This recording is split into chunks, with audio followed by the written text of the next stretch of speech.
ngicela ukuthi ngamukele as well i-guest yethu esihlonipha kakhulu ubaba ubhuti Muzi Duma odume kakhulu ngelikavuka Africa TV ku-YouTube khona naku-TikTok ukhona. So uyena-ke sinaye namhlanje ukuba azosicobelela ngolwazi la sibheka khona ukuhlobana komuntu nemvelo. Ngabe umuntu uhlobene kanjani nemvelo? Mekuthiwa umuntu uyimvelo kusuyokushiwona. Sizobheka konke lokho namhlanje. Sizokhuluma nje indaba ejule kakhulu, ijulileke leya namhlanje. Ijule kakhulu ngoba ithinta umuntu nemvelo. Baba Mr. Duma, siyakwamukela namhlanje eklasini namhlanje. Ninjani baba? Ngiyabingelela, ngiyaphila mfisi ninjani? Ngibingelele wonke umuntu nje egroupini nalapha kwi-meeting sisonke. Cha, siyinto eyodwa manje, siyabonga nokuhlangana nje ukuthi sibe ndawonye. Umdali isivikelile, wasibheka, wasisingatha, bengekona ukuthanda kwethu kodwa bekuwumusa wakhe. Siyabonga nje. Cha, ngiyabingelela nami, ngiyaphinde ngiyavuma futhi mhlonishwa. Ngiyabonga ukunginikeza intambo. Njengoba sewuchazile ukuthi i-topic yanamhlanje i-sensitive kakhulu because ithinta into esiyiyona kodwa esifihlelwe thina ukuthi siyiyona ngoba ithinta imvelo, hamba iziyothinta futhi nemvelaphi yethu ukuthi thina singobani, siqhamukaphi njengoba silana kulomhlaba. So kuningi-ke kwenziwe safihlelwa kona nokuhlanazeliwe abacindezeli ukuze singazazi ukuthi thina singobani. Uyabona-ke uma ingane uyifihlele abazali bayo, leyo ngane usuke ufana ukuthi uyibulele. Yileyo nto abayenza kuthina ngokungasifundisi ngathi ukuthi singobani, imfundiso zeqiniso basinikeze okwabo. Bebenzela kona vele ukusithumba ekuthenini singazazi ukuthi singobani. Khumbula phela emaklasini adlulile sike sawaveza amandla emvelo nokuthi okhokho bethu ngale nkathi besakwazi ukuxhumana nemvelo babe namandla angakanani. So yiwona amandla babewabulala-ke ukusisusa kuwona. Namhlanje-ke sizobeke siqale nje ngokujula ngemvelaphi yabantu ukuthi abantu baqhamuka kephi ngoba iyona nkinga esibhekene nayo yokuthi azizazi nanokuthi sivelaphi.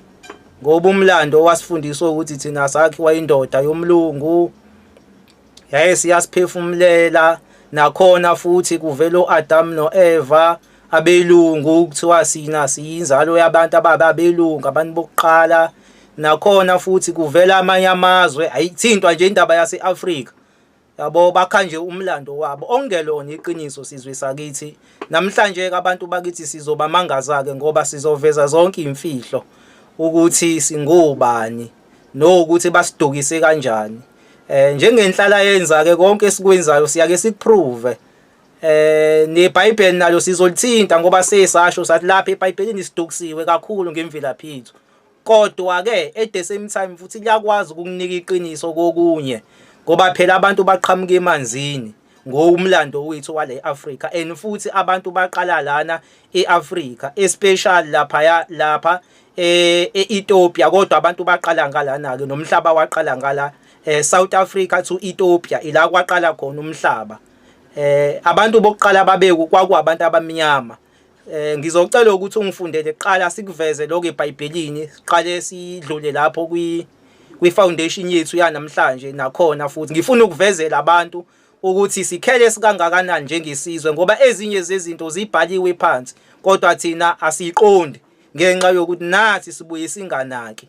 Ngoba if ubhekisisa kahle uzongifundela incwadi lapha kuGenesis 2 ivesi lika 7 ngale nkathi umdali akha abantu ukuthi bakhelwa kephi abantu.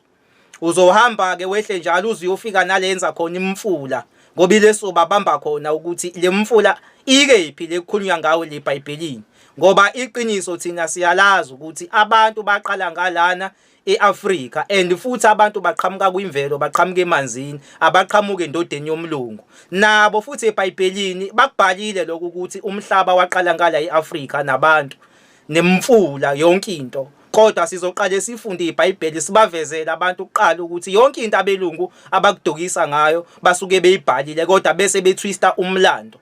So sizoprova-ke njengamanje ukuthi abelungu batwiste umlando wethu ngencwadi yeBhayibheli. Sizothatha yona impela lesi story sabi sakhe wayibona besidukisa ngazo, kodwa thina sifuna ukuthola imfihlo ukuthi ngale nkathi umdali akha ilento lena imfula wakhuluma ngamaphi amazwe. Khumbula ukuthi emasontweni adlule behlezi sikhuluma njalo ngeKhushi la eBhayibhelini ukuthi baphambanisa amagama. Sizozama ke ukuthi siphinde siveze lo mfihlakalo ke ekanjalo futhi ezokwazi ukuthi ivezele abantu ukuthi wonke lo mlando enitshena ukuthi owabelungu wawenzeka eEurope, Adam noEva umlando wakhiwe, kodwa ngokomlando weBhayibheli lona uqobo lizozisholo lona mase khulunywa ngemfula ukuthi umdali lemfula eyakha wayekade eyakha kuliphi izwe. Sizobe sesuchaza kahle kumlando ngemvelaphi yethu eqhamuka emanzini, hayi le yabo umlando esakhelwa ibona. Kodwa ngifuna siqale sidlule kule ncwadi kuqala, uzongifundela nje mhlonishwa mase ukuthi usewuyitholile le ncwadi. uGenesis 2 uzoqala laphayana evesini ka7 uzokwehla njalo.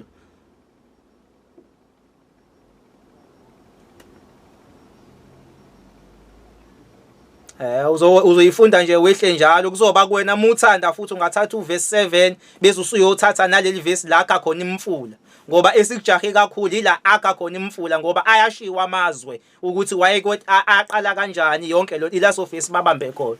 So intambo ngizoyibeka kuwena ngawuthatha uverse 7 wehlele lesa esakha khona umfula, kodwa uma ukuthi awunqeni ungayifunda futhi yonke kuzoba kuwena. Okay, no problem. Ngizoyifunda yonke. Kwase kupheleliswa izulu nomhlaba kanye nombuthano wakho wonke. uNkulunkulu waqeda ngosuku lwesikhombisa imisebenzi yakhe abeyenzile. Waphumula ngosuku lwesikhombisa emisebenzini yakhe yonke abeyenzile.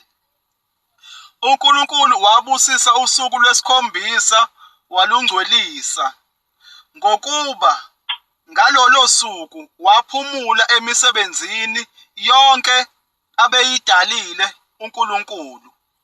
Wayenza lokhu kungumlando wokudalwa kwezulu nomhlaba ekudalweni kwakho mhla uJehova uNkulunkulu ewenza umhlaba nezulu.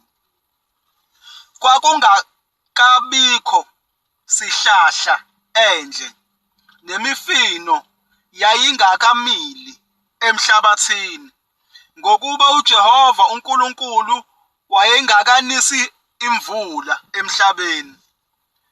Kungakabikho umuntu wokulima umhlabathi, kepha kwenyuka inkungu ivela emhlabathini yanisela ubuso bonke bomhlaba. Sesikuverse 7. uJehova uNkulunkulu wambumba umuntu ngomhlabathi. Nayo-ke inkinga la bathini bona bathi bona uJehova wabumba umuntu ngomhlabathi. La sisaselokhu umlando wabo lo, sikhumbule njalo tho wabo asikafiki owethu wangampela kusho bona. Siqhubekeke. Waphefumulela emakhaleni akhe umoya wokuphila, kanjalo umuntu waba umphefumulo ophilayo. Verse 8.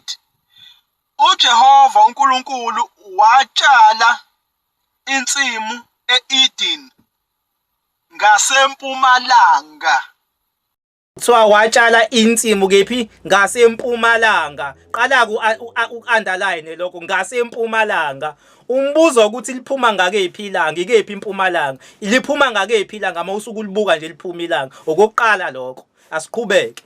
Wambeka khona umuntu amenzileyo.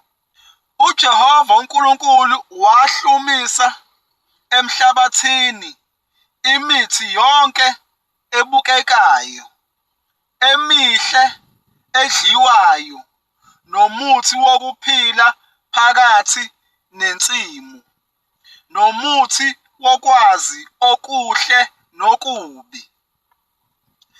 E-Eden kwavela umfula owamanzisa insimu, wahlukana khona waba yizimbaxa ezine. Eyokuqala inegama lokuthi iPhishoni, yiyo ezungeza izwe lonke laseHavila lapho kukhona igolide. Lihle igolide lalelozwe. Kukhona nenhlaka yeBedola netshe leShohamu lapho. Phela bephinde be-underline futhi abantu uthiwani kwakukhonani igolide. Akuphindeke futhi uyibuze wena ukuthi iyiphi indawo emhlabeni enegolide. Nali iBhayibheli lithi kulo ndaba inkathi uNkulunkulu ezimfula kwakhona igolide, kwaba khona igolide. Lilephi igolide emhlabeni? Qhubeka nalo, izoyivelela yona impendulo. Igama leyesibili lingigihoni, yiyo ezungeza lonke izwe laseKhushi.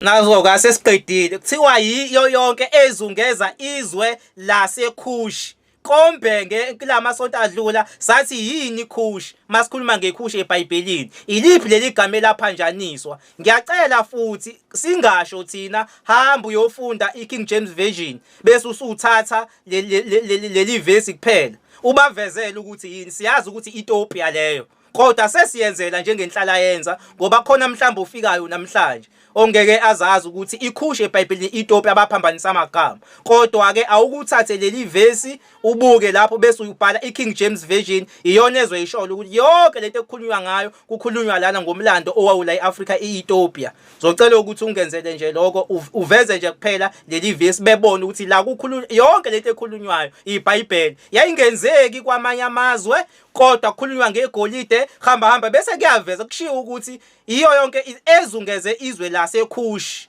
okuyi-Ethiopia, okusho lonke lo mlando okukhulunywa ngayo eBhayibhelini into eyayenzeka lana eAfrika la. Njoba sengishilo mina ukuthi ngokweqiniso abantu baqala eSouthern Africa to Ethiopia, nakhona futhi bebeqhamuka emanzini ngokwemvelo, hayi ngokwestory sabo lisabashoyo. So into abayenzile bona benze nje, bathathe umlando wethu bahamba bayophendukezela eEurope, base bewufaka izitori njengoba namhlanje bona basifundisa ukuthi kunomuntu okuthiwa uAdam sakhelwa le nganekwana abasinikeze wona. Namhlanje ke sizobaqeda kaMasiphosiso okoqala umuntu wakithi okufanele akumake lokho lesesikushilo manje.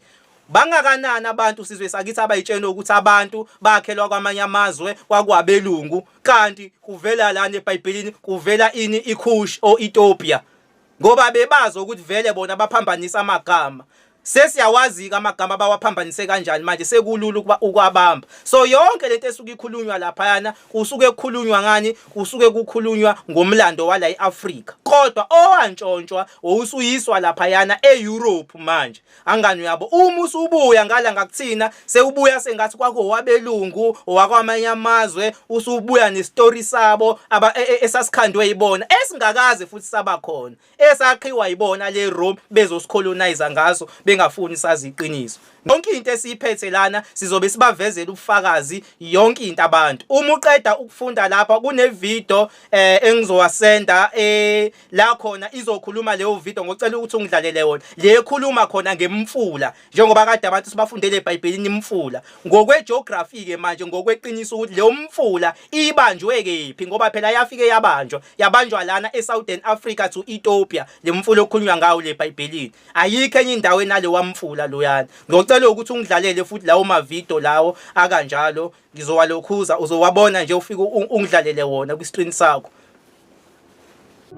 Everyone thinks the Garden of Eden was in the Middle East. But what if the Bible's first paradise was actually in South Africa? The book of Genesis speaks of 4 rivers flowing from Eden. In southern Africa, we find the Limpopo, the Orange, the Zambezi, and ancient dried-up riverbeds that match the description almost perfectly. Too close to be coincidence. Ancient Hebrew texts say Eden was rich with gold, gems, and onyx. And where do we find all three in abundance? South Africa, the same land where scientists discovered the oldest human remains on Earth, over 200,000 years old. Could the very first humans have walked here, in Eden? And here's the kicker. South Africa holds the greatest reserves of gold and minerals on Earth. Some researchers even claim the Anunnaki came here, mining gold and creating humanity itself. If that's true, Eden wasn't just a paradise, it was the birthplace of civilization. So, was Eden just a myth? Or is the real garden hidden beneath South Africa's soil? If this is true, everything we've been told about history is a lie. It says a river went out of Eden to water the garden, and from there it divided into 4 river heads. Now, it don't say what the name of this river is, but it just says a river divided into 4 river heads. That's what the Bible says. So in this video, we're gonna, debunk all of that. Now, here is the name of the rivers that the Bible says. Tigris, Euphrates, Pishon, Gihon. That's the name of the 4 river heads that this mysterious river. Now, there are similar 4 river splits in southern Africa. Now, these are the name of the big river. The main river is Mzimvubu River, and then it divided into Mzinhlava, Kinera, Tena, and Tsitsa River. Those are the 4 rivers it divided into, and it comes from a place called Port St. John's. Here's another view of it. So this is the Port St. John's place. We're gonna examine it, and you can see what kind of a place this is. Might this be really Eden Rivers? You decide for yourself, because this place where it comes from, this Port St. John's, it's a place full of all kind of trees, the vegetation, everything is just out there. It's like a garden full of a lot of trees. Here's a zoomed out version of it. So where you can see all these rivers coming from this Port St. John's, going up to, because the Bible says the first river, the Pishon, goes to a land of gold, and the next one, Gihon, go to Ethiopia, land of Cush, and the third one is the Tigris, go to land of Asher, which I'm not sure what land of Asher is, but it says it's full of sand dunes, and I know sand dunes are in Tanzania and those kind of places. And then the 4th river is Euphrates.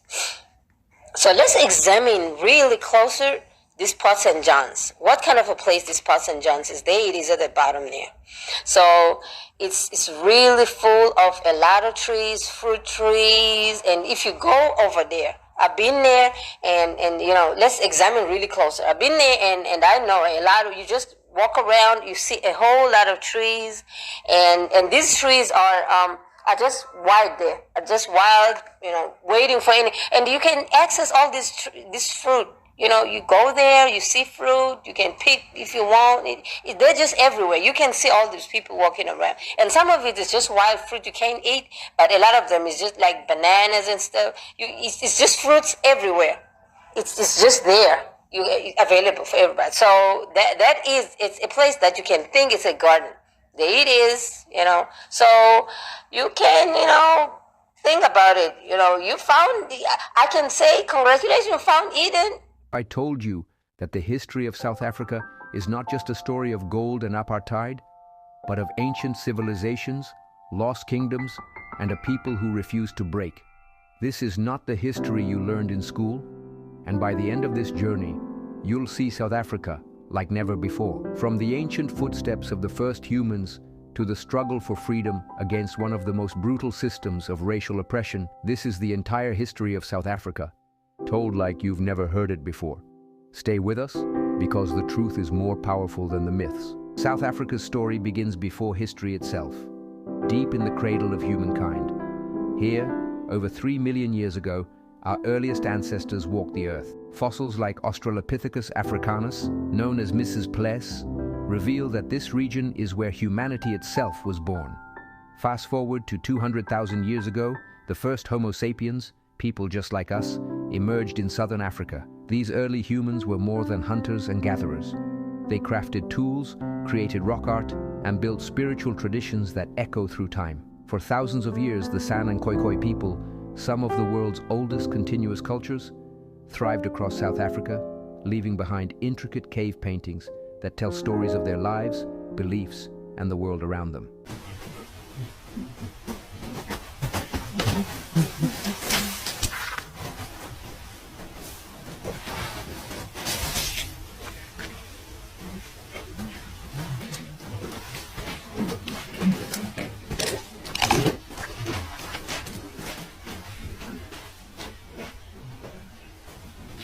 Have made a groundbreaking discovery deep in a cave in South Africa, the bones of what look to be a new human-like species. They're thought to be more than 3 million years old, and officials say the find could change the way we think about our ancient relatives. Modern forensic techniques are revealing the surprising answer because some of the people who came here never left. Science is full of surprises, right? I mean, who wouldn't be fascinated by the mysteries of our planet? So, from a newly discovered humanoid species in a cave in South Africa to a 3.2 million year old human relative found in Ethiopia. No, there are 300 to 400 burials in the general region. Stick around, as today we're diving into the mind-boggling discovery of a new human species living underground that's terrifying scientists everywhere. The largest pyramid in Teotihuacan hides a surprising secret. 1. A brand new humanoid species is discovered in a cave. Diving into a cave might sound like an adventure reserved for the movies. But for paleoanthropologists, it's just another day at the office. Deep within South Africa's Rising Star cave system, a fascinating find is shaking up what we thought we knew about our ancient relatives. This isn't just any discovery. It's about Homo naledi, a fascinating species that's part human, part something else entirely. In 2015, this cave first hit the headlines with its trove of H. naledi fossils. Fast forward to 4 years later, and the wonders of the Dinaledi Chamber continue to unravel. Lee Berger, a name synonymous with groundbreaking paleoanthropology, dropped a bombshell on September 13, 2017. His team unearthed new skeletons that could very well rewrite parts of our human story. These remains were snugly located at the base of the chute, a narrow vertical drop that modern explorers shimmy down. A heart-stopping 40 feet in a gap, just 7.5 inches wide. South Africa, in the province of Mpumalanga, is what some believe to be one of the oldest stone circles in the world. The site is called Blauweboschkraal Stone Ruins, but an archaeologist named Michael Tellinger, with an alternative theory on its origin, calls it Adam's Calendar. Here, we start our investigation into the unusual properties of these structures. Adam's Calendar is what I call the oldest working megalithic sun calendar on Earth. It is actually a giant machine left behind by an ancient advanced civilization.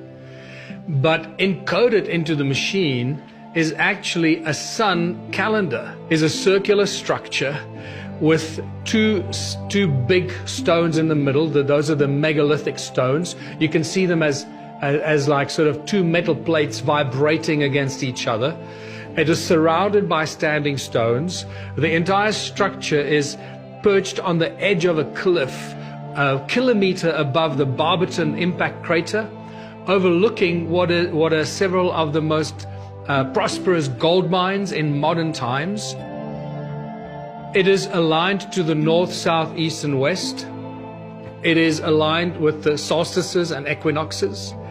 And it is also aligned with the rise of the sun across the Horus stone statue, or the Horus stone carved bird, that marks the rising of the sun, that looks at three other stones to the south of it, that marks the rising of Orion's belt. So the encoded symbology is very similar to what we find further north in Egypt. The spectacular coincidence between Adam's Calendar, Great Zimbabwe, and the Great Pyramid of Giza is that they are all aligned along the 31 degrees east longitudinal line, which is often called the Nilotic Meridian. Adam's Calendar is a very beautiful monument in South Africa. It consists of a whole series of recumbent stones in a natural position of where they were laid, originally by nature itself, but some of these stones have been erected to form what we call a stone setting. And there have been different claims relating to the orientation of these stones, suggesting that they target the rising and setting of specific stars.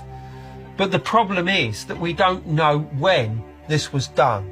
It could have been a few thousand years ago, it could have been tens of thousands of years ago.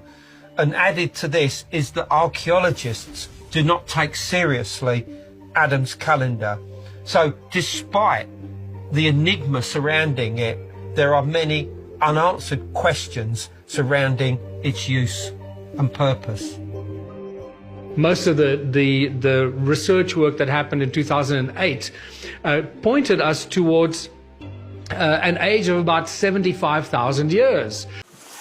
Ividiyo ke lawa kade edlala njengamanje eyokuqala iyona evezile ngemfula bechaza lento ade nginichazela yona bengifuna ingashiwo yimina ngedwa yize noma nginikhombisile ufakazi bayo kodwa bengifuna nibone ukuthi lento lena ayishiwo yimina kuphela kusuka abantu le Europe beze la eSouth Africa bezothatha umlando wangampela bewushuthe benze izinto eziningi bahambe nawo thina sihleli nomlando wangampela lana asazi lutho ngawo sifundiswa ngezinto zase Europe so bengifuna ukunivezela nje ufakazi njengoba nibonile lapha yana kukhulunywa ngalezi zinto ukuthi yonke lento efundiswa abantu emhlabeni lokukhulunywa ngokuthi abantu baqala kwakwabelungu ayikho yonke lento la eSouth Africa njengoba kade ubona ubenza lobufakazi kade ngivele ngininikeza kona leya video leyokuqala bese sekuzoba khona ivideo enye ebiveza amathambo cathi bayibonile nabantu abazi abama homo sapien mangithi abantu abama homo sapien nabantu abayimfene yelo video lebawabonile yonke lento engikhuluma ngayo ngikhuluma ngento ekhona lana kwimuseum le Cape Town mangase ugibele uhambe ye Cape Town uzofika uyibone zonke lezi zinto zikhona zigciniwe kuukuthi kuphela asifundiswa lutho ngazo enye ivideo ikhulume ngempumalanga ngitheni ngale nkathi ade ngifunda incwadi yeBhayibheli ngikhulume ngempumalanga ukuthi kumakeni ke lokuthi kukhulunywa ngempumalanga so le enye ibiproof ukuthi lento yempumalanga ilanga liphuma ngala eSouthern Africa yingakho sinale civilization ebizwa ngokuthiwa iAdam's calendar nakhona futhi akusiyona iAdam's calendar njengoba bona bethi uAdam anganile story sabo somuntu oqala no asinaso lesa story thina le eAfrica yinzalo yelanga hayi ukuthi Adam's calendar nakhona bekuphambanisa umlando ngoba umlando bese bewuphambanisile bona ngithi bese benza sengathi thina siqhamuke endodeni yomlungu eyabumba abantu yakho Adam no Eve umlungu yonke lwamlando abasakhele wona ongelona iqiniso nanti iqiniso liyavela manje kuvela amathamba amadala ukuthi ayikade enjani ngoba kuvela ama homo sapiens iwona mlando esizochaza ke namhlanje ukuthi abantu baqhamuka kanjani emanzini makhulunywa ngokuthi abantu baqhamuka emanzini sizobe sichaza lo mlando kanjalo ke nokuthi uma kuthiwa abantu baqala ngala eSouthern Africa yonke lento esifundiswa yona kuthiwa umuntu owabunjwa ngomhlabathi kodwa waba umlungu mase sekuthiwa nawe uyajula umbumba kanjani umuntu ngomhlabathi bese ba umlungu uma uthatha manje umhlabathi ubumba kuphuma ibale enjani elimnyama still waksa umlando othi nawe masujula ubone ayikho lento abasifundisa yona basifundisa umlando ongelona iqiniso so ziningi izitori abazakhiwe abazakhile ezingelona iqiniso ngoba bebeka nokufihla abantu ukuthi abantu baqhamuka kwimvelo siyimvelo thina saqhamuka kephi saqhamuka emanzini mase kuthiwa sekuyajula ngomuntu abantu baqhamuka emanzini sizwe sakithi amanzi ayisekelo sayo yonke into ekhona emhlabeni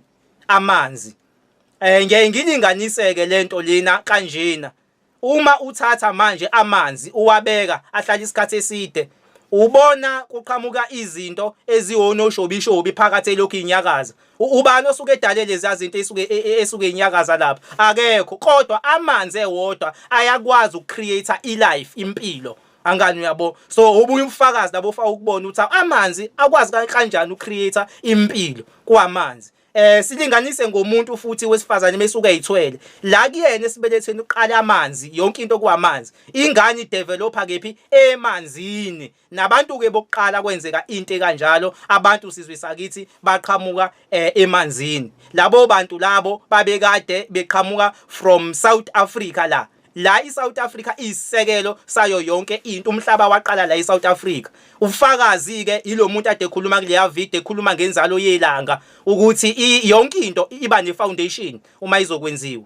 Ngisho indlu mawuzoyakha kuba khona ifoundation nenzalo yelanga futhi iyona foundation yomhlaba leyana ukuthi civilization yaqala ngakephi njengoba kubizwa ngokuthiwa iAdam's calendar iyona civilization endala. Leya civilization ke ialigned nama stars njengoba kade bebona abantu ivela kuze kuvela nezinto ezikhomba emkhathini ngoba abantu okuyibona abaqala ucreator lomhlaba lo babeqhamuka kephi babeqhamuka le imoya lena eyekade iqhamuka lapha phezulu emkhathini. Angani uyabo siyofika ke kodwa lapho safuna ukukhuluma ngabantu ukuthi abantu baqhamuka kanjani abantu bavelaphi ngokwemvelaphi yabo yangampela njengoba sengishilo ukuthi abantu baqhamuka kephi baqhamuka emanzini amanzi ayi life. So kune story sabo kabelungu abake besisho bona ngowabo umlando bethi thina siumfanekiso wendoda asenzeni umuntu ngomfanekiso wethu bese kuveza indoda yomlungu. Akulona iqiniso sizwe sakithi, asiwona thina umfanekiso waleya ndoda leyana yomlungu. Wonke lwamlando lwana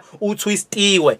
Umlando engena kuona njengamanje uzothi ukujula kancane, zocela ukuthi abantu bangabi sensitive cause silwa nokususa lezinto ezifakwe kuthina ngaphakathi. Sivezela abantu into abayiyona okuyini okuyimvelo ngoba thina singabantwana abani singabantwana bemvelo. Yabo so masikhuluma ngestory sabo lesiya so ukuthi wakho umuntu saba ngumfaniso wakhe awulona iqiniso. Thina kahle kahle mase sowuvela umlando wethu siqhamuka kuma creatures siqhamuke ilwaneni. Yebo asiqhamuke endodeni yomlungu siqhamuka ezilwaneni. So kufanele ke sijuleke lapho sibheke ngokujula komlando wesintu ukuthi abagadi bamanzi sikhuluma ngani masikhuluma ngabagadi bamanzi. Obani abagadi bamanzi?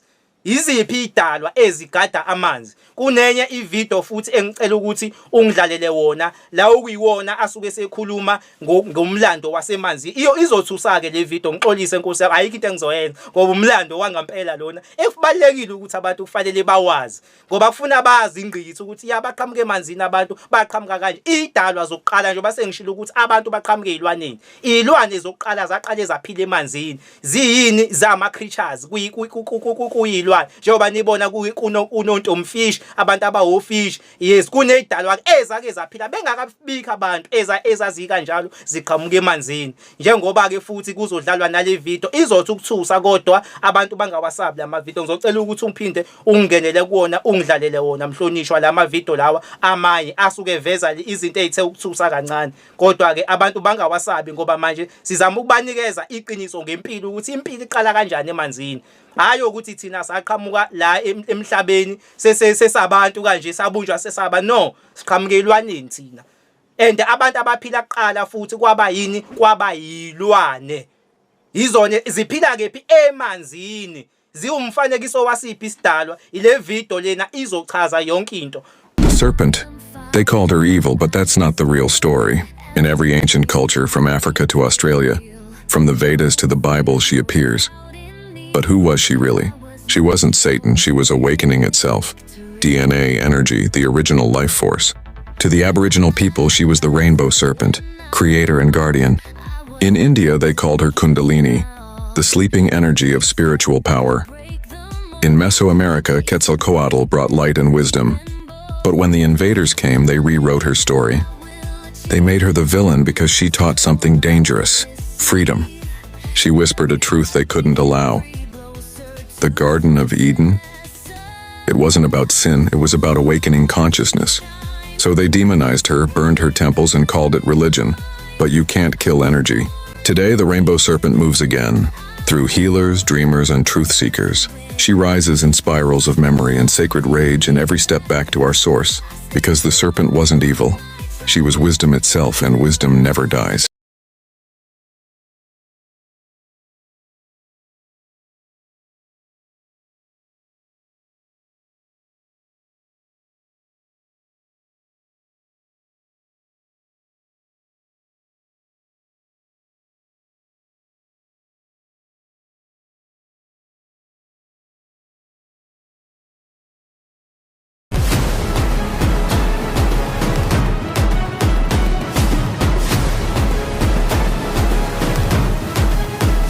Because abantu bake beyibuza umbuzo hawu umlando wesintu uyakuveza ukuthi siqhamuke emanzini. Abanye baningi abantu abake bengibuze ngalento lena uthole ukuthi ngiyayiziba ngafuni ukuyichaza sihlobana kanjani nobaba ngibonwa. Mangikhuluma ngobaba ngibonwa ke ngiyaye ngikhulume ngesidalwa lesi saziwa eAfrika esibizwa ngani esingabizwa ngegama yes esiphile emanzini okuyinyoka yamanzi. Sihlangana kanjani thina nalezi idalo awukusitshena umlando ngazo uyabo solo ukuthi ngiyawuziba lo mlando ngoba ngiyawazi ekutheni no lo mlando lona uyirisk kangakanani ukusho kodwa sekuyisikhathi ukuthi siuveze lo mlando abantu bawazi ukuze bezoyazi imvelaphi yabo ukuthi abantu baqala kanjani makuthiwa impilo yaqala emanzini yes sona ke ibona abantu abafika qala la emhlabeni.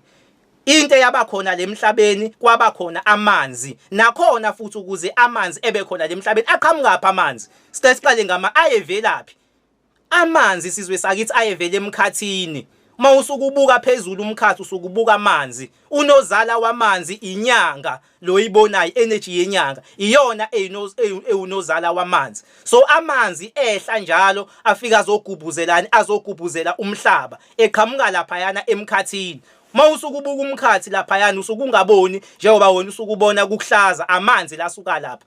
Sesiyalazi iqiniso abantu sesabatshena ukuthi umhlaba unkankwe amanzi wonke. Kunento ebizwa ngokuthiwa yipermanent elapha phezulu engathi iglass emkhathini okuyona evalele amanzi. Njengoba siphila la ngaphakathi siphila kephi? Siphila ngaphakathi thina emanzini. Ngilinganise njenganani? Ngilinganise njengomama. Umama uma esuke elokhuzile eyithwele ingane isuka intantala emanzini kodwa inendlela yayo yokuphefumula. Iphefumula kanjani? Iphefumula ngepayipi kuyena. Nathi ke kuyinto kanjalo. Njengoba singaphansi kwalamanzi thina siphefumula ngani na? Siphefumula ngomoya.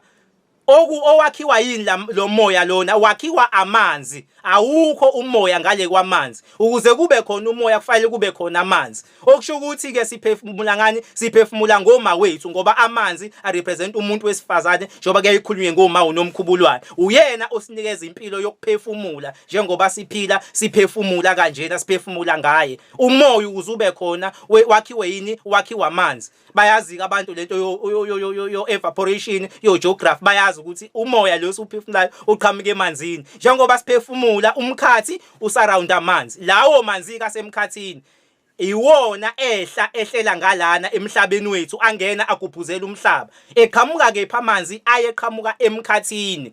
Ingakho makukhulunywa kakhulu kukhulunywe ngalezi idalwa zesiAfrika kukhulunywe ngomuntu wesifazana amanzi njengoba sengishilo ukuthi onomkhubulwane yabo sekukhulunywa ngezidalwa zamanzi zihlukene ke lezi idalwa. So abantu ke baqhamuka kephi? Baqhamuka emanzini kodwa amanzi nawo aqhamuka yengekho aqhamuka phezulu emkhathini azagubuzela umhlaba. Then kwase kuphila idalwa ezinkulu njengobaba ngibonwa bayabazi kubaba ngibona ngikhuluma ngani sikhuluma ngenkanyamba sikhulume ngezidalwa ezinye engabizwa ngamagama lana enkulu izona ezafika kuqala zizogada amanzi. Ibona abagadi bamanzi labo. Yonke into sizwe sakithi eyaqhamuka lana emhlabeni iyisisekelo sabagadi bamanzi.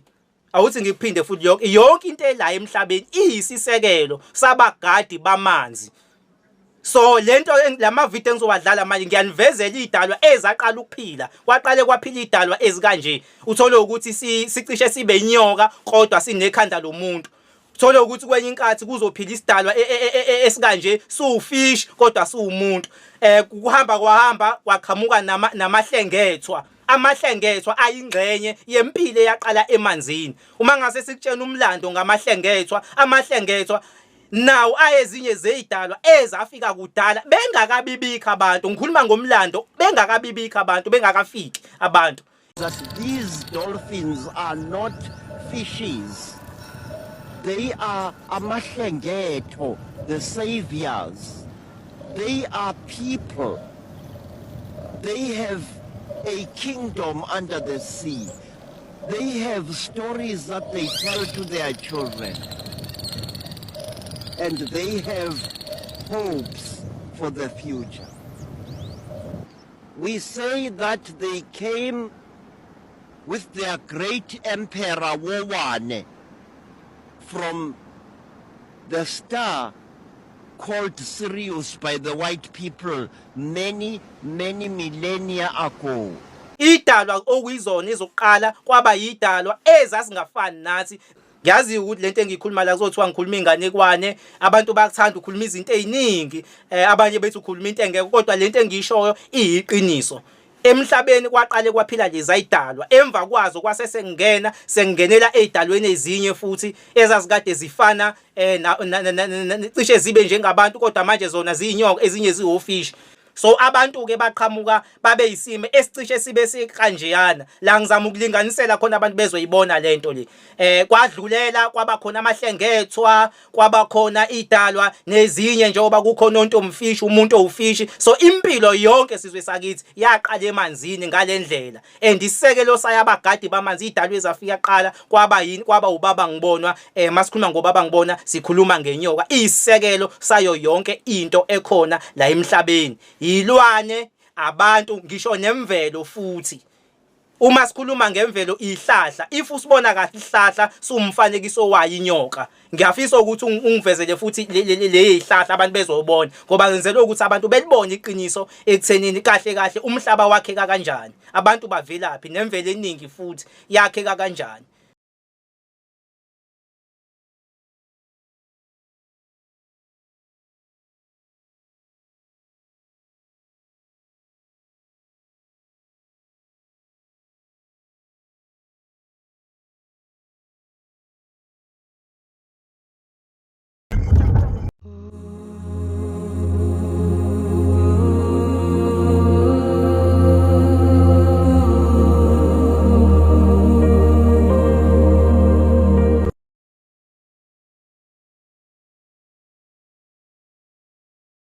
Uma kuthiwa sina umfanekiso uNkulunkulu wakhe umuntu ngomfanekiso wakhe, lesa story sabelungu bathi indoda yomlungu no anginjalo sizwe sakithi ukhulunywa ngento eyayenzeka emanzini, abantu baqhamuka emanzini.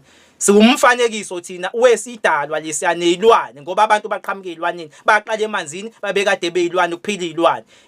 Then emva kwalokho base bephuma abantu elokhuzeni emanzini baphumela ngaphandle. Sebakhekile ke sekwakheke abantu nakhona futhi abantu abaphumela ngaphandle akuphumanga abantu abafana nami sizwe sakithi babe yilwane babe ama homo sapien, umuntu oyisilwane, umuntu usilwane. Baphilile labo bantu labo isikhathi eside kakhulu la emhlabeni. Into engishoyo angikhulumi ngama theories, yinto ongahamba uyoyicwaninga, amathamba khona asagciniwe abekiwe. Yonto yenzeka kephi? Yayenzeka lana eSouthern Africa. Ngoba umhlaba waqala ngala eSouthern Africa to Ethiopia njengoba kade liveza neBhayibheli liqinisile yonke lento ayenzeka kanje. Kuukuthi bona bathwiste indlela yomlando owenzeka ngakhona ngoba bengeke besinikeze iqiniso ngemvelo. Lezi zinto esazi ukuphila kuthina fanele bezenze idemoni. Ingakho bekufundisa ngenyoka ukuthi yubudemoni. Thina le Africa asinawo lonto ukuthi inyoka idemoni. Sasazi ukuthi inyoka yayirepresenta iwisdom, ihealing, yayirepresenta izinto ezijulile ngokwethu. Amanzi thina representa uma wethu ingakho makhunywa ngoma unomkhubulwane because abantu bebe understand imfihlo yokuthi bona baqhamuka emanzini. Ingakho kweyinkathi siyisibizwe ngabantu bomhlanga siwa saqhamuka emhlangeni. Awukazi ube khona umhlanga engekho amanzi angani yabo. So umlando wethu ngaso sonke isikhathi unokuhlonipha kakhulu amanzi, unokuveza kakhulu into ezithinta amanzi ngoba babazi iqiniso ukuthi abantu vele baqala emanzini.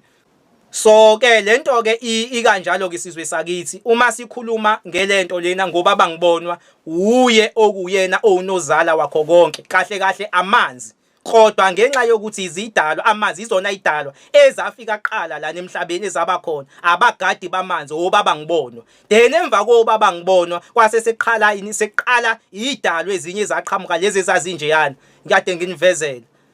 Then kwahamba qhamuka omamemedi yonke lezidalwa eziphila emanzini. Yebo kuqhale kanjalo ke umhlaba waqala kanjalo. Size lana ezilwaneni ngoba uzobuza umuntu ukuthi usho kanjani ukuthi abantu bawumfanekise kwababa ngibona kanjani. Asike siveleke siveze imfihlo njengamanje. Uma ngase uthathe izilwane noma umuntu bese umsusa izandla uphinde futhi umsuse inyawo, yini esalayo? Kuzosala ini? Kuzosala into le exhumanise imbambo. Le yanto exhumanise imbambo yakibizwe ngokuthiwa ikhundalini. Bayazi abantu makhulunywa ngekhundalini. Uma khulunywa ngokuthi umuntu umfanekiso wenyoka, unenyoka futhi ngaphakathi. So ekhulunywa ngale yanto eyikhundalini.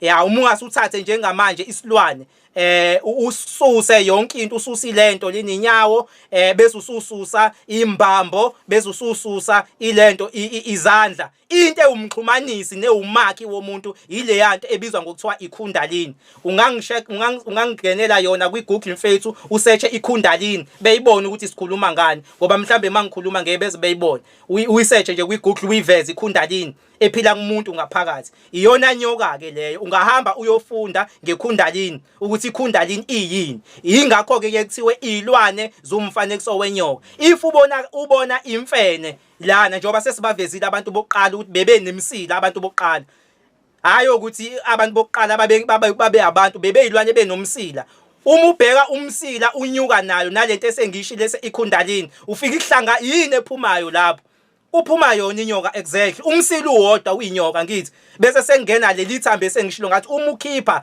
izandla ukhipha inyawo ukhipha imba kusala liyinyoka leliyathambo leliyana yabo so uma ubuka ke izilwane zomfanekiso wenyoka yabo nazo iyona umxhumanisi wayo yonke into bese ungenela kubantu ke ngoba abantu bayinzalo yilwane nathi sinaleli thambo elibizwa ngokuthiwa ikundalini leli abanye ososcience abalivezayo ukuthi no leli thambo linobuhlobana nenyoka yebo njengoba ke bewuveza abantu bayawazi kumlando asebehambe kakhulu emlandweni makukhulunywa ngekundalini ukuthi ikundalini iyini so ngicabanga ukuthi abantu sebeyayibona imvelo ukuthi makukhulunywa ngenyoka sihlobana kanjani nenyoka uma kuthiwa siqhamuka emanzini siqhamuka kanjani emanzini yes ingoba abantu bokuqala kwabayilezi idalwa impilo yaqala emanzini yayisiphumela ngaphandle uma iphumela ngaphandle impilo futhi abantu bebeyilwane bengebona abantu njengoba sengichazile ukuthi labantu laba bayimfanekiso wenyoka njengoba ubona izilwane zinomsila futhi nazo uma uyikhipha izandla kusala leliyathambo leliyana okuyini erepresenta inyoka angani uyabo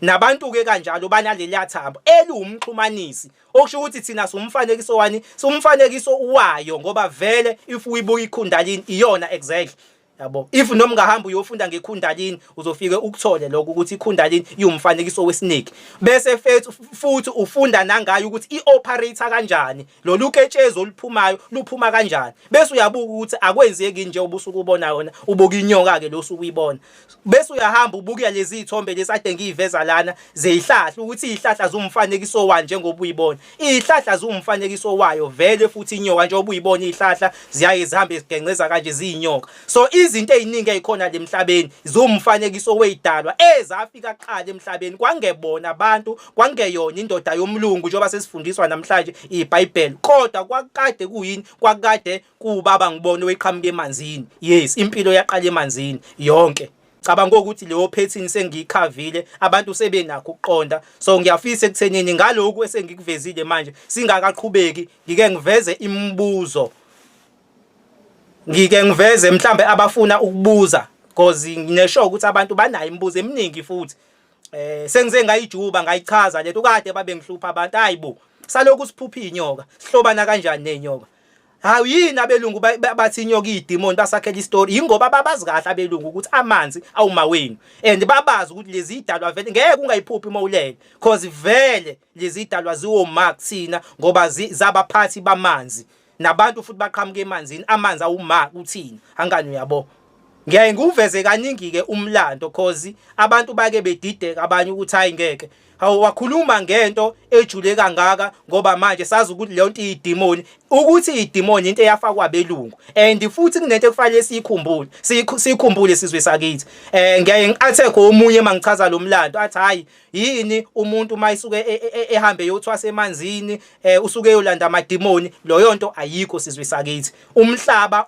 umelwe izinto ezimbili upositive no negative akusho ukuthi izinto eziphile emanzini lapha zamademoni njengoba abantu besafundiswa kanjalo zonke umhlaba unesisekelo sokuhle nobubi ngisho ngaye emkhathini ingakho abantu behlezi bekhuluma emkhathini hayi kunoSathane kunoNkulunkulu yonke nawe ngaphakathi kunento ekhulumayo kuwena ekuthenini into yenze le ungayenzi umuntu uphila kanjalo, positive no negative. Uma wenza into embi nje untshontsha noma wenza into embi, kunento ekutshena ukuthi ungayenzi lento. Bese kulethi ayenze lona. Yabo, nomhlaba kunjalo nenature futhi injalo. Iyasebenziseka mbaqambili. Yonke into imbaqambili. So uma umuntu esuka lana emanzini, usuke ehamba ngokwemvelo, bese kuba khona ke abasebenzisa inyoka ngokuthwala. Ayihlanganisi lutho lonto nemvelo, kusuke kuyicala lakhe lokuganga ngemvelo. So abantu abaningi bayeke beyihlanganiseke lento, hayi umuntu wathi wasemanzini wabuya nenyoka idemoni yonke. No, wenza into eclean umuntu kodwa useyathuka ngoba bayi-understand lento ihamba ibanga elingakanani.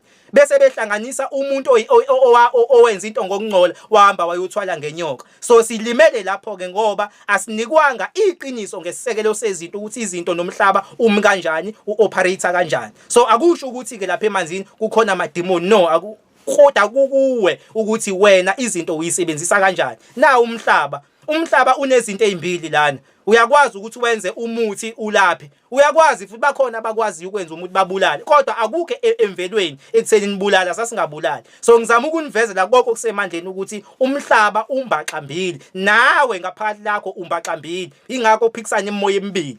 Yabo. So abantu ke badukisiwe ke bangatshenwa lonto kwathiwa nje hayi amanzi ayidemoni. Ulwandle lidemoni, yonke lelwane inyoka idemoni, yonke into yaba amademoni. Ayikho lento sizwe sakithi babenenzela ukuthi ningaxhumani nezidalwa nabazali benu. Ingakho bengafundisanga lutho ngoma unomkhubulwane nangemvelo ukuthi nina niqhamuka kwimvelo. Amanzi kufanele ngabe nihlala nihambe niye kuwona, bathi ngoba abafuni nixhumane nemvelo ngoba kunento abayisaba ukuthi izo activateka la kunina. Inyoka isabeni ngoba bayazi ukuthi nina ningobani, thina azizazi ukuthi singobani. Sazi ukuthi sakhiwa indoda yomlungu le nale story lesesaba, hayi kwaqala belungu yonke. So wonke lwamlanda lona iqiniso siyimvelo thina. Ngiyacela ukudeda inkundla, ngidedele imibuzo abantu abazobuza. Ngiyazi vele ukuthi lolu lwazi engililetha la lusensitive kakhulu. And ngihlezi ngibavezela abantu bengi-attack, so sesayinikela ke thina laba abasi-attack-ayo kulungile, kodwa lo ofuna iqiniso uzolithola njengoba linjalo ngoba konke bengikwenza futhi bengikuveza ngoba bengifuna abantu bazi iqiniso ukuthi no, impilo yaqala kanje umhlaba waqala kanje. Yona into esiyenzayo leyo. Ngiyabonga, ngicela ukudedela imibuzo okwamanje. Okay, sabonga kakhulu Mr. Duma. Ngiyazibona nezandla ziphakamile. Ngizoqala ngokunika uSesilindiwe ithuba, and then mase eqedile bese ngilandela ngubaba ubaba uBongumusa. Yes, the floor is yours, Sesilindiwe. Ngicela ungivulele imic nje Sesilindiwe. Yes. Sanibona negruphini, ngibona ithuba lokuthi ngingene nginembuzo nje emithathu. Owokuqala umbuzo enginawo, I once read ngendaba lokuthi la abantu abanezimali eziningi bayaye babethola abantwana babatholele kuma-swimming pool, of which is very expensive. And then I read ngayo ngoba ngiyayizi ukuthi le ndaba is too deep. Uma ngiqhubeka ngigugula ngayo, and then there was la kukhulunywa khona ngokuthi ilokhuzane lezilwane yasemanzini aboshaka. Yes, ibona isizwe loshaka. Aboshaka uma ngabe umntwana ezalwa eqeda ukuphuma kumama esemanzini, if beza kuyena kunale mentality okunalo kunemilayezo abamnikeza yena umntwana esemncane. But yes, abantu abamnyama thina it's rare, bakhona yes, because besingiyangenza ukuthi ngifunde ngawo njengoba khona umunye ubhuti umfazi wakhe washaywa nenkinga mangabe ebuyilethela khona emanzini. So ngomxhelo ukuthi how come, why people they do this? So kwashiwo ukuthi-ke bona boshaka labo ibona abanikeza uma beza kumntwana bemzungeza kune-memory thizeni ayitholayo. Ofuthi kubina-ke it was into engithusayo nekade ngingenalo ulwazi lawo. Umbuzo wesibili uthi la kuma-ambulance yes inyoka kwathiwa siyisabe, yes siyayisaba, but yonke indawo into enephawulo lezempilo kuneyinyoka eyikhona. So umbuzo wami lapho ukuthi kungani kuba khona inyoka ekubeni inyoka as it was referred to the Bible ukuthi inyoka iyona ebewumdukisi. So umbuzo wami ubule lapho ukuthi-ke ngicela ningichazele lapho. Okugcina okokuthi wona it's too personal, I can't say to who la wenzeka khona. Uma kuthiwa unendlondlo enhle like emanjeni, okay, ngesizwe nami ngumZulu, mangabe uhambile wasemanjeni-ke kubantu ababonayo bathi uhamba nendlondlo, kusuke kuchazwa ini? Because angiqondi lapho khona izinto eziye nami zingichithe nami engakhona ukuthi I can elaborate to umuntu mangabe kusho kanjalo, like it happened to emndenini. So I was the eldest, so ngicela ukwazi ukuthi indlela engayiphilileyo. Ngiyabonga kakhulu, ngiyabonga ulwazi nishelela lona yethu libalulekile. Ngiyabonga kakhulu ingazelo, siyakhula kakhulu. Ngiyabonga. Okay, no problem. Sabonga kakhulu ngimbuzo, sabonga kakhulu. Ngicela ukuthatha le thuba futhi ngiphinde ngidede inkundla kubaba. Baba ngivulele nje i-microphone lapha bese uthatha inkundla ngokubuza imibuzo baba. Ngibingelela ngaza kwethu umtitito kaNtombele Fred ke lo okhulumayo. Eligama bizwa ngalo bongo musa. Cha, sengidlalelile bafethu ngezwa ngokwemvelaphi yomuntu uvela kwimvelo emanzini.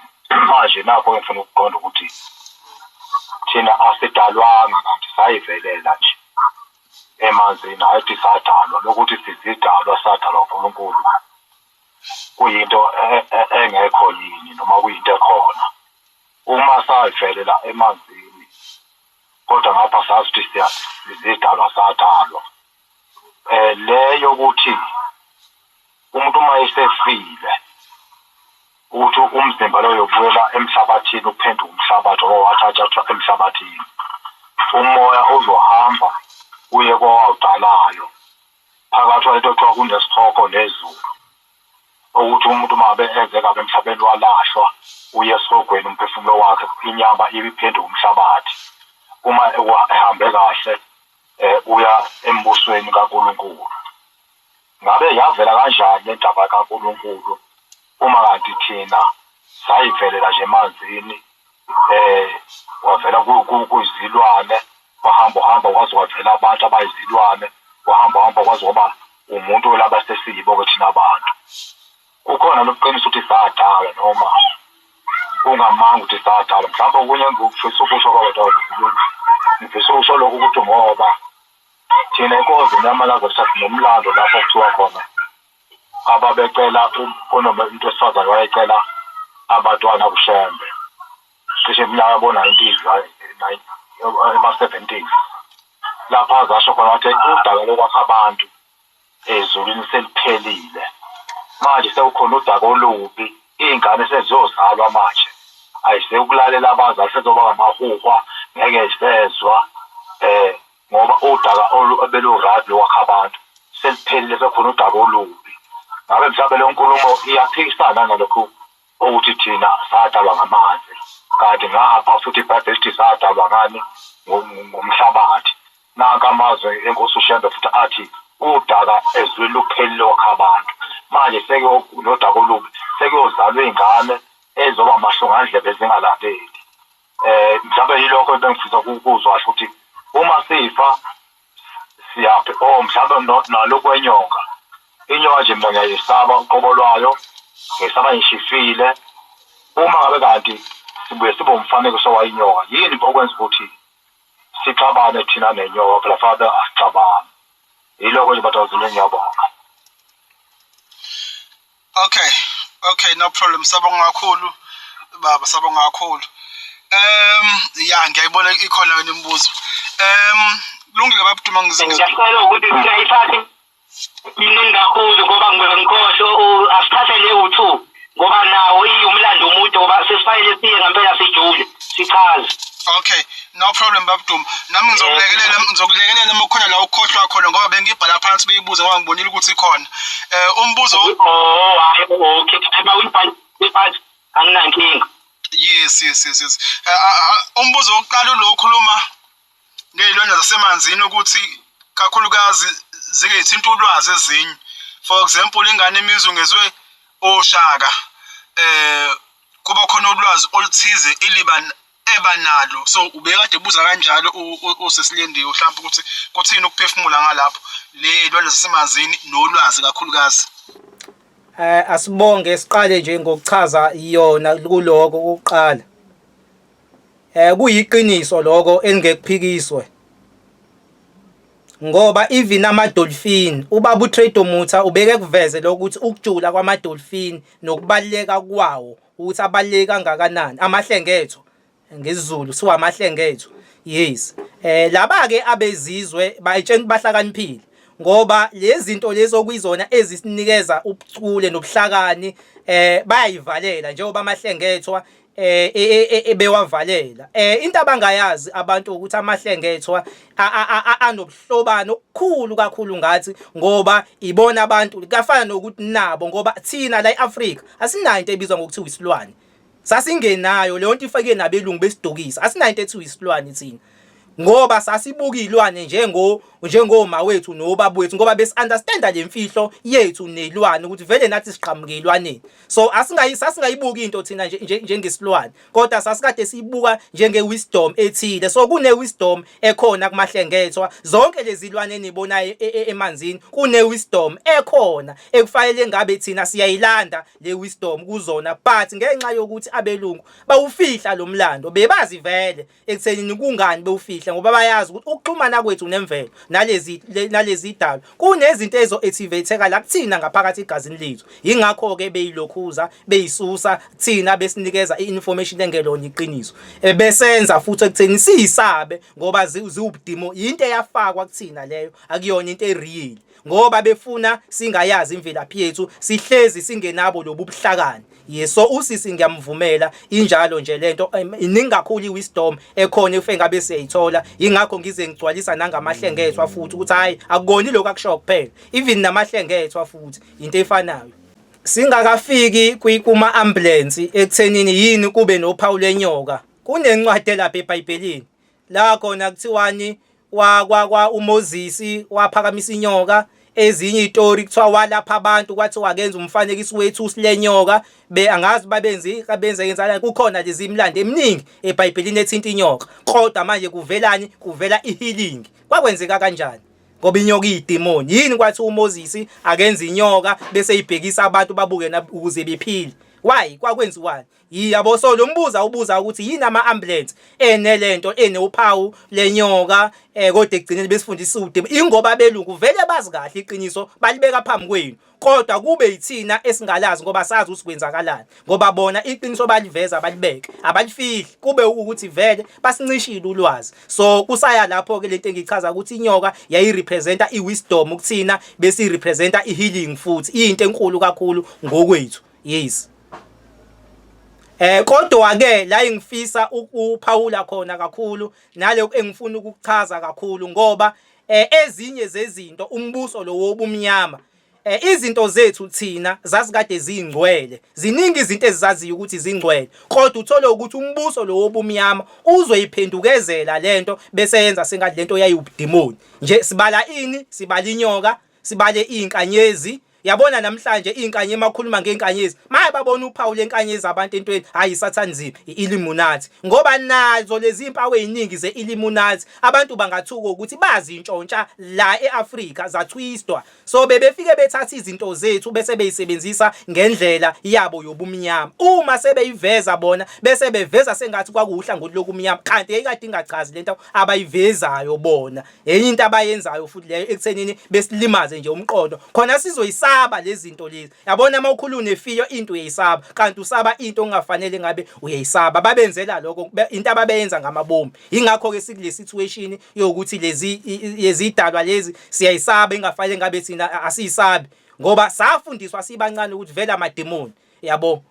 So injalo lento bengifuna ukuveza ukuthi akuyona inyoka abenza nezinto eziningi ze-Illuminati. Ngicela usearche uBaphomet khona nizonivezela lento le. uBaphomet uma kuvezwa uBaphomet unekhanda lembuzi.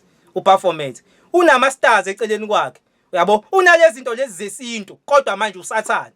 Yini abayenzayo lapho bakuvezela sengathi manje lezi zinto lezi ezikasathana kanti manje into ekhandwe ibona leyo ekutheni beyifake usathane Uyabo, njengoba sengishilo ukuthi vele lokhu kwemvelo laba bayakwazi libubu umnyama ukuyithatha beyithwebule beyisebenzise ngendlela errong. So yonke lento eqhamuke nabo iqhamuke ngakubona ibi represent ubumnyama ngokwabo, hayi kuthina. Thina lezi zinto zayi represent iwisdom, ama stars yini konke lokho esikwenza. Uma seyingakubona sebeyiphendula sebese usathane, ama stars usathane, Baphomet sebegaqa inyoka sithi usathane, sebeyifakwa ama stars uphawu lama stars ekuthiwa ilaka sathane.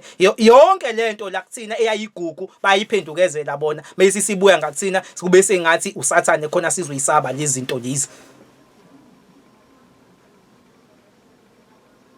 Singaqhubeka mhloni usumvezile uPerformance. Ngicela umvezele aqhame khona bezoyibona into nanga uPerformance. Nanga washo wamveza wazi wangisiza na. Uyambona kuPerformance. Nanga mbuka khona inyanga. Uyayibona inyanga? La kuthini inyanga into enkulu ngoba masikhuluma ngenyanga sikhuluma ngonomphethokazi angithi. Sikhuluma ngonomkhubulwana angithi.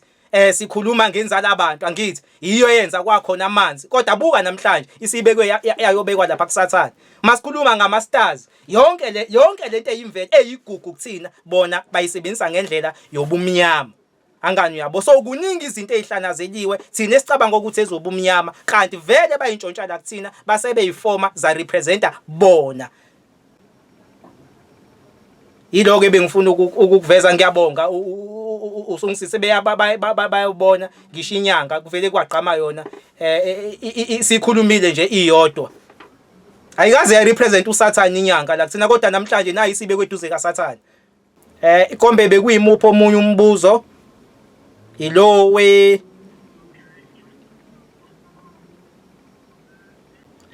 okusho ukuthi uhamba nesidalwa esikhanyayo. Yes. Into akuyona into embi leyo kusuke kumbathwa amandla osukukhonjiswa wona osukumbathiswe wona lawo ngoba vele sonke simbathiswa amandla ahlukahlukene. Yes. So akuyona into embi makukhulunywa ngendlondlo kusekukhulunywa ngayo futhi yesistalo kodwa manje esuke futhi singezile ngobubi okuwubuhle lokho makuthiwa unendlondlo enhle into esuke ithinta lebo ithinta idalwa namandla asuke ombathiswe wona wena. Okay, no problem. Bekuyile mbuzo yo3 kusisilindiwe.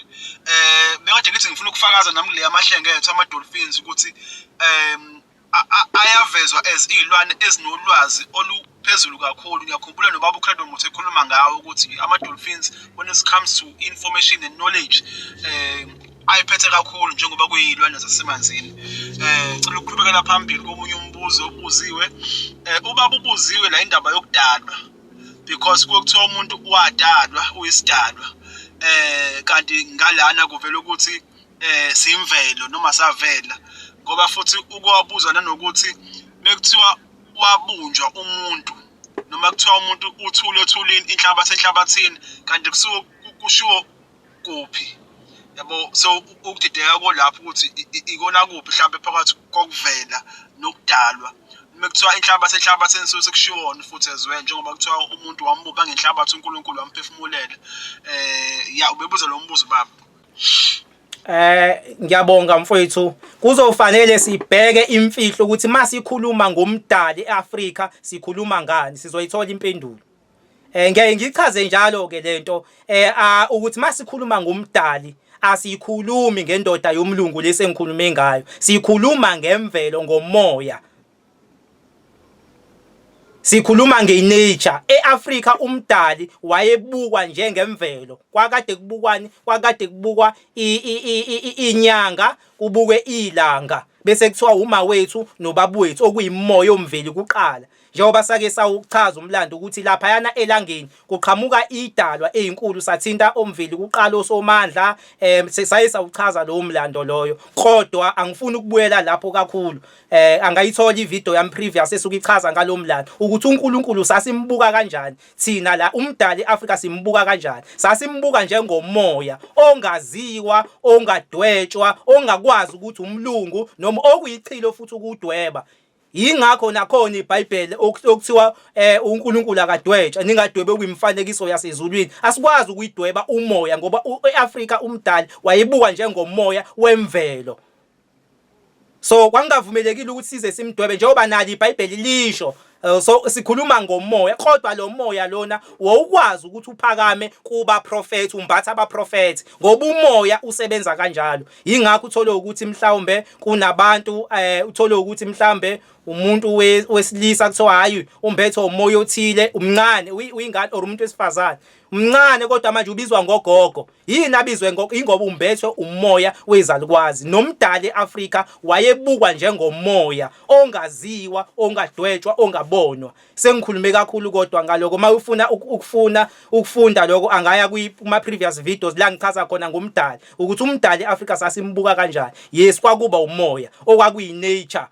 So nature la kuthina irepresenta umdali kufeke kube yini kufeke kube umoya obizwa ngokuthiwa ulizwe ngakhuluma ngawo bese siyadlula kube umoya obizwa ngokuthiwa ukukhanya the light ngase ngadlula ngakhuluma ngomoya ku light ngakhuluma ngenyanga ngakhuluma ngelanga inkanyezi so umoya la kuthina sasubuka njengomdali yingakho nomuntu enama element emvelo awu4 njengoba siphila uma sekuthiwa sijula kumuntu ngengaphakathi lakhe ngishilo ngathi sizothi mase siqeda ukuchaza ngaye bese siveza ama element aphila kumuntu ngaphakathi yilana ezobe seyaphenduleka khona ke uma sesichaza ngama element yebo umuntu njengoba ephila kanjena siphila ngokwama element okwama energies so if ukuthi sikhuluma ngomdali akufanele kufike indoda eyakhanda okuthile no akulona iqiniso kodwa kufika kuthina imvelo ngoba imvelo ibizakha yona kodwa umehluko imvelo iyaphakama ngabaprofete sasirecognize thina abaprofete ababethunyiwe eAfrika sibalalela ama message wabo ngoba sasazi ukuthi owethu umdali uyimvelo umoya ongaziwa ongadwetshwa kodwa lo moya engake ngakhuluma eyayicana kusuka le kolizwi okukhanya inyanga ilanga inkanyezi yabo so masikhuluma ke ngomdali sikhuluma ngomoya ingakho ngaze ngayichaza futhi ubaba wethu ngakhuluma ngelanga ngaze ngakhuluma ngedalwe inkulu ngathi la uthola abantu uthola omveli kuqala osomandla abanye bathi umveli inqangi namhlanje ngaze ngasho ngathi uNkulunkulu la kuthina eAfrika urepresentwa umlilo njengoba abantu ngalinganisa ngabantu uma bethandazela abantu bayibethini hawu ngiyasha uNkulunkulu uyangishisa ukhuluma ngani yini emshisayo ngoba masikhuluma ngomdali ngobaba sikhuluma ngani sikhuluma ngomoya wemvelo kwakuyilanga ukukhanya labo kwakuyilanga umlilo loyo yabo singaze ngakhuluma ngathinta kakhulu nendawo ebiza ngokuthi isemfihlakalweni ngakhuluma izinto ezikanjalo ngizama ukuyichaza indaba kaNkulunkulu ngibasusa abantu bakithi kulesithombe sokuthi makukhulunywa ngomdali kubonakale indoda yomlungu no asinayo into ekanjalo eyakha abantu kodwa sikhuluma ngemvelo ngomoya wemvelo inature so inature la kuthina irepresent uNkulunkulu inature ke iyakwazi ukuphakama ngomprofete so inature ke yayiphakama ngabaprofeti kuthina ingakho sinabaprofeti kusuka endule kuze fike kuba abamkhulu umqali wendlela naye futhi omunye wabaprofeti ababamba iqhaza elikhulu ekuzobuyiseni isizwe embethwe ile moya lena yemvelo okwakuyini okwakuwomveli kuqala ibona bebehleli kuyena kodwa umoya ke masikhuluma ngomoya kuthi ushembe ngaye ngawuchaza ngathi sikhuluma ngoguqa abadele lo moya nawo uqhamuka le phezulu emkhathini yes ngaze ngawuchaza kakhulu so angifuni ukubuyela entweni esengichazile kodwa ngimnikeza iclue nje ukuthi masikhuluma ngomdali ngokwase Africa sikhuluma ngemvelo yilanga inyanga inature la kuthina iyarepresent imvelo yebo ingakho ubone nasemanazaretheni ufakazi nje balokho nje okulula ke ikhulunywe ngenkosi ilanga uma kuukuthi kwenye inkathi kade kwenzeka imangaliso ubone phezulu amaNazaretha ejabulela ilanga khona ivideo eke ya trenda nje la ejabula khona ejabulela ilanga ngoba kwakumoya wemvelo kodwa ngenxa yokuthi umoya uyaphakama ngomprofeti wena ubona isiqu senyama lana ucabanga ukuthi kukhulunywa ngomzimba no kukhulunywa ngomoya wemvelo ingakho amaNazaretha wabo ejabulela ilanga yabo makhulunywa ngenyanga umoya lejulile kakhulu enzima yemvelo kodwa ekwazi ukuthi iphakame makhulunywa ngonkosi uThingo khulunywa ngoba nomkhubulwane uThingo sikhuluma ngamanzi masikhuluma ngenkosi unyazi lwezulu sikhuluma ngesidalwe ngenkwazi ukusichaza lana bayasazi abantu sikhuluma ngani yini sikhuluma ngayo izinto ezijule kakhulu lesizwe sakithi but angifuni ukuyichaza but kuyangiphoqa ukuthi ngingene kulezi zinto lezi cause abantu abaningi abayiqonda stand ukuthi la kuthina sinomdali oyimvelo kodwa ophakama ngemoya yabaprofeti owethu umdali eAfrika uyimvelo njengoba sengichazile ukuthi kwakuwa amanzi umoya ilanga imvelo kuthina irepresenta umdali ngicathi ukuthi uphendulekile ngizame konke okusemandleni ngaze ngangena ezintweni ebengafayele ngene kuzona ngoba ngizama ukuthi ngimcacisele ukuthi masikhuluma ngomdali sikhuluma ngemimoya yemvelo eyayicana iyona hayi icacile baba icacile yeah sabonga kakhulu and then okugcina ngize umbuzo ulo wenyongo ukuthi indaba possible izitha nenyoka mhlawumbe before ngikudedele nje lapho indaba yenyoka nami ngiyakhumbula ngizwa abantu abadala beyala bethi inyoka ayishawa nje ngiyakhumbula nje eyalo umuntu ukuthi kahle inyoka ayishawa kodwa kwangabona abantu abadala kwakuyise sontweni ebandleni labaNazaretha khona nje isele sake saphuma esikanje ukuthi inyoka ungabuyishaye no but ya ubaba bebuza la ukuthi pho yindaba sebeyisitha ngoba naseBhayibhelini mengibuka ngokwami kubhaliwe kwathiwa iyokuba isitha sakhe kakhulukazi wesifazane kwenziwa yini pho sebeyisitha nanoku mhlawumbe uwenze njani umuhlangana nayo sengiya-add kulowo mbuzo nami uwenze njani umuhlangana nayo mhlawumbe ikhona indlela ethile yesintu noma yethina abantu esidila nayo ngayo mekuthiwa nathi ngene endlini bengifisa ukunezelela nje lapho ngiyabonga ngicela ukubuya ke futhi bese ngiveza le yenyoka why inyoka eBhayibhelini ngoba ishaya ngithi yakhiwa yiwona ama-Europeans hayi ukuthi lesa story senzeka ngizonilinganisela nje ukuze nizosibona lesa story ukuthi sakhiwe nanamhlanje asikazi ukuthi iliphi leli aphula leli selisipani nendawo okwakhulunywa ngazo abanye bathi iAphula abanye bakhuluma lokho yabo akusanokudidana kukodwa lokho okunye okufanele ungimake kulesa story lesiyana sabo asikwazi ukucashela uNkulunkulu thina eAfrika bathi bona uAdam noEva wacashelwa uNkulunkulu wazi wambuza Adam ukuphi na ngoba engamboni asinayo into kanjalo eAfrika thina sinomdali okubona noma ngabe ukephi oyimvelo owumoya njengoba sengishilo ukuthi wayiphakama ngabaprofeti umoya uphakama ngabaprofeti uyabo imve awukwazi ukucashela so yonke leyo nto fanele nawe ujuleke sibuke ngokujula lento okay laba badlalile so nalomlando wenyoka ke uwomunye womlando abawakha bona nyabazi ukuthi hayi iyokushaya isithende inyoka kufanele uyishaye thina ngokomlando wala eAfrika sasingayishayi inyoka yayingashawa inyoka la eAfrika futhi yayingabashaya abantu inyoka umlando loyo abantu abangawazi ufakazi balokho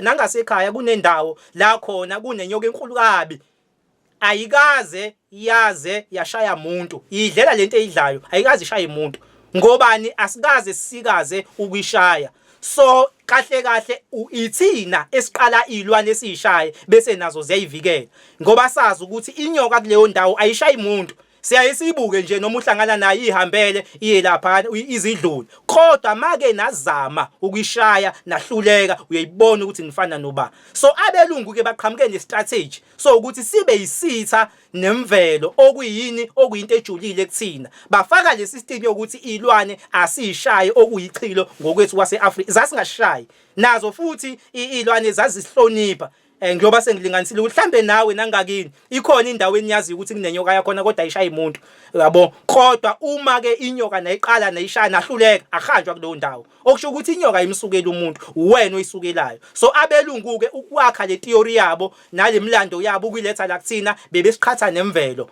ngoba bebazi ukuthi imvelo iyafana nomani obaba kuthina abazali bethu so bebesenza isitha nemvelo ngoba bona inyoka abayishayi angikono yedwa lo ingazalwa akekho umlungu engambona ishaya inyoka yini bangayishaya inyoka kodwa bathi thina shaya inyoka yashaya uAdam angazi lezi story zabo bayazazi izokushaya yonke lezi story zabo abayishaya ingane pho bona wayibengayishaya yini ishawa abantu abamnyama kuphela hayi siqufuza inyoka sishaye hayi siyiqufuza inyoka sadlala umlungu yena akayishayi uyibeka kahle ayinika uthando so abelungu bebesazi ukuthi singoba ukuze bezosdestroya abasifundisa ama theories into eqhamuka kuyona engakazi ibe khona bona bese beyayisondeza kwimvelo bayitha ingakho ilwane beyithanda bona abeyishaya ilwane ithini esishaya ilwane esingafanele ngabe seyishaya ngoba eAfrika zasingashawa ilwane la eAfrika izona ezayiletha ama message uma ubona zayikwazi ukuhlukaniswa inyoka lehlaza ichaza ukuthi emnyama ichaza ukuthi uma ubona le ichaza ukuthi zonke ilwa inkalankala ichaza ukuthi isithwalambiza sichaza ukuthi kwakungani kwakuthiwa uma ubona ilwane ubona okhokho bakho.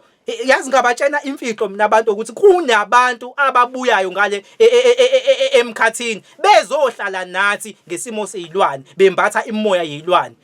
Bayakwazi abantu lokho ingakho bebona ugogo bejabula bekunogogo ejabula isilwane yabo. So thina nezilwane siyinto eyodwa but abelungu ukuze besidestroy ubuthina kwakufanele ukuthi bewubulale wonke umlando wethu bese besinikeza inganekwane khona sizoba isitha nemvelo ngoba ngale nkathi sisahlonipha imvelo sisathanda izilwane sasiba namandla sasigaina iwisdom eyayinzima kakhulu. So sifike lapho ke ekuthenini inyoka siyisabe yinto esakhelwa yona sibancane safundiswa yona kwathiwa hayi yakushaya izokushaya ekubeni kwangelona iqiniso sayishaya inyoka ingakho ke imvelo iyisitha kuthina yabo. So imvelo ke manje isijikelile iyashaya ingoba saqala sayishaya thina into esasingayenzi eyayiyichilo angani yabo. Ingakho kubona imvelo isiyisitha kuthina. Okhokho bethu bebekwazi ukucontrol isiphepho bebethi mabe ubona umoya uza lapha yana bephume beshaya amakropi bamemeza bani isidalwa engikhulume ngaso ulizwe beshaya amakropi ngoba lesa sidalwa ethu ulizwe sirepresentwa kakhulu ivibration njengoba ngikhuluma ngokushaya isigubhu. Mushaya isigubhu la kuthina sirepresenta ubuNkulunkulu isigubhu. Ingakho kukhulunywe kakhulu ngokusina yonke lento isidalwa lesi esibizwa ngokuthiwa ulizwe isigubhu yabo. Ukushaya igubhu kuyinto enkulu la eAfrika. So okhokho bethu babephuma bashaya igubhu beshaya amakropi beshaya igubhu beshaya amakropi.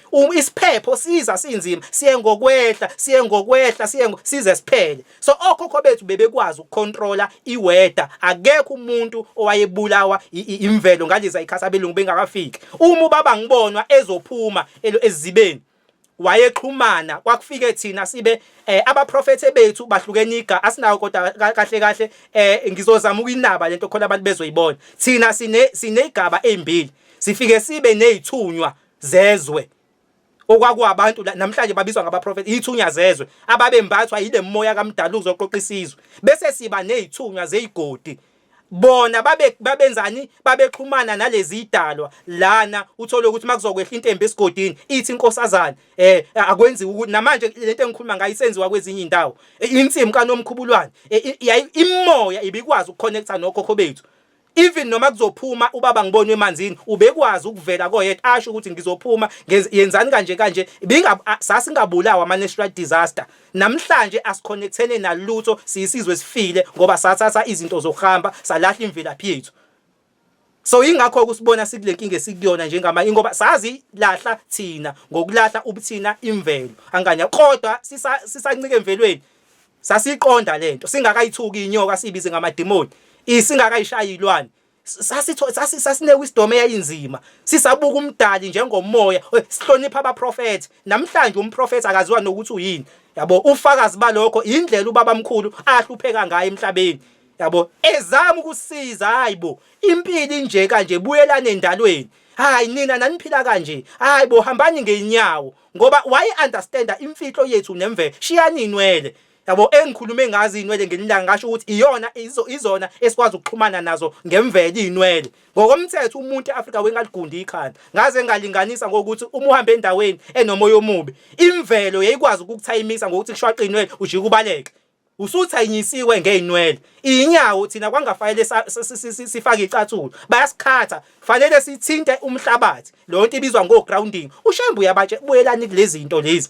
musani nilahlile imvelo ubuyisela abantu kwi-nature nasekuyingcoliseni kukaMdali kwemvelo yabo. So bamthuka abantu nabanye abaprofeti akuyena yedwa inqwaba abaprofeti abafike bathukwa lana bezama ukuqoqa isizwe. So yini ile concept yabelungu abasinikeze yona ungasiniki iqiniso bokusinika onkulunkulu abaqhamuke eEurope abafana nabo nezitori engakazi sabakhona bezosdestroy lokho kwethu okuyimvelo okurepresent imvelo okusibuyisela kwimvelo nakuMdali ngokweqiniso bese siyakunyanya. Cabanga ukuthi nginabile ngokuyichaza lento leni bengifuna nje ukuthi ukunaba kancane ngayo.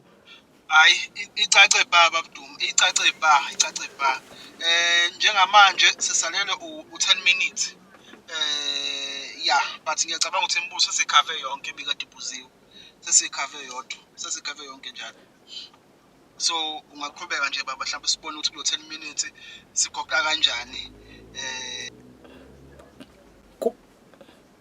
kulo 10 minutes bengithi ngizothatha umbuzo kaBaba wenature.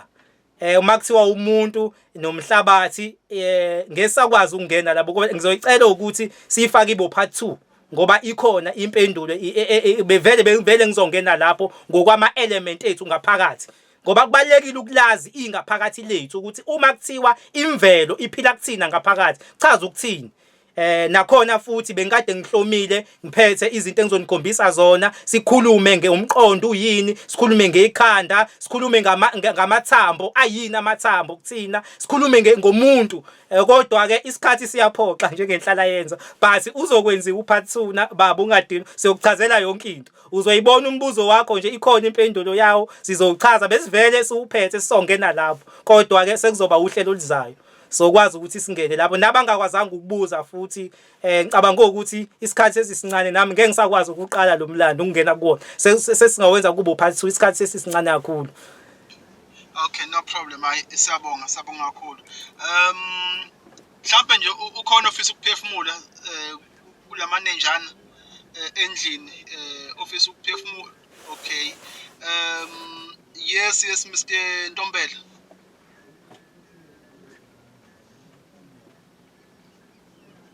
Cha kana kwethu ngibonga kakhulu yonke into echazwe la okunye bekuyiwohlokela khona nje cha nganza ukuthi ngiyabonga kakhulu sengiyaqonda kahle yonke into futhi okuhle ngakho niyakusho ukuthi eBhayibhelini khona okunye abahluleka ukushintsha becathi sizihamba hambe sikubone kukhona abakhona ukushintsha lento ingikhumbuza inkosi yami lazetha unyazi lweziluke lasho lathi abantu badukiswa ngeBhayibheli futhi ababuyiswe ngale iBhayibheli ngoba zikhona izinto abahluleka kuyishintsha labakhona ikhathi indlela achaze ngayo umfowethu malaphana ayonke into iclean kakhulu kanza kwethu kodwa ke uNkulunkulu abe nani bafowethu ba nawe mfowethu uma uyithatha yonke lenazi lolu lwazi olukhulu kangaka ngoba lolu lwazi olukhulu kangaka uyabona ukuthi ake uprofessor nalolu lwazi ungabe uyithatha lodwa nje hayi konke mdala baba ucacise kahle lolu hlelo lwenu oluhla kakhulu bafowethu nawe mfoka makhanya siyabonga kakhulu bafowethu umuntu nje ohlala khona bafowethu kulolu hlelo amen. Hayi siyabonga kakhulu baba. Mhlawumbe ukhona omunye ofisa ukuphefumula before ngibuyisele kubaba Duma sesivala. Ukhona omunye ofisa ukuphefumula. Kodwa ke mhlawumbe futhi okubaluleke kakhulu angazi noma ikhona indlela upart 2 mhlawumbe okay yes the floor is yours Mamlindiwe.